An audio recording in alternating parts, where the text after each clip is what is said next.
السلام علیکم ورحمۃ اللہ وبرکاتہ۔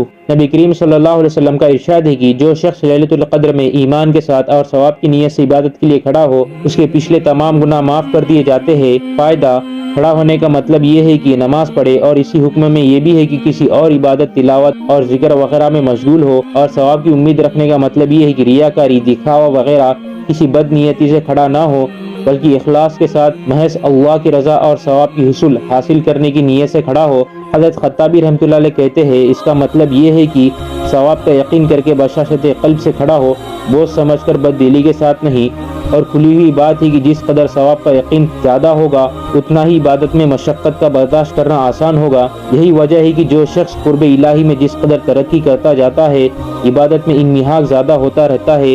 نیز یہ معلوم ہو جانا بھی ضرور ہے کہ حدیث بالا اور اس جیسے احادیث میں گناہوں سے مراد علماء کے نزدیک صغیرہ گناہ ہوتے ہیں، اس لیے کہ قرآن پاک میں جہاں کبیرہ گناہ کا ذکر آتا ہے، ان کو الا من تاب کے ساتھ ذکر کیا ہے۔ اسی بنا پر علماء کا اجماع ہے کہ کبیرہ گناہ بغیر توبہ کے معاف نہیں ہوتا۔ بس جہاں احادیث میں گناہوں کے معاف ہونے کا ذکر آتا ہے، علماء اس کو صغیرہ کے ساتھ مقید فرمایا کرتے ہیں۔ شیخ الحدیث حضرت مولانا محمد زکریا رحمۃ اللہ علیہ کے والد صاحب نور اللہ مرکزوں کا ارشاد ہے کہ احادیث میں صغیرہ کی قید دو وجہ سے مذکور نہیں ہوتی۔ اول تو یہ کہ مسلمان کی شان یہ ہے ہی نہیں کہ اس کے ذمے کبیرہ گناہ ہو، کیونکہ جب کبیرہ گناہ اس سے صادر ہو جاتا ہے تو مسلمان کی اصل شان یہ ہے کہ اس کو اس وقت تک چین نہیں آئے جب تک کہ اس گناہ سے توبہ نہ کر لے۔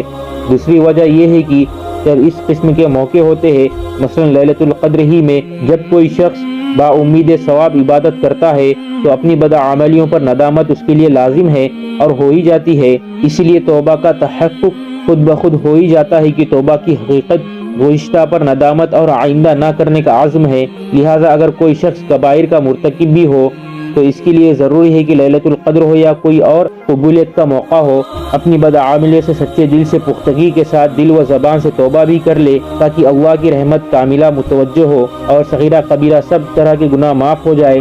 اور یاد آئے جائے تو اس گناہ گار کو بھی اپنی مخلصانہ دعاؤں میں یاد فرما لے۔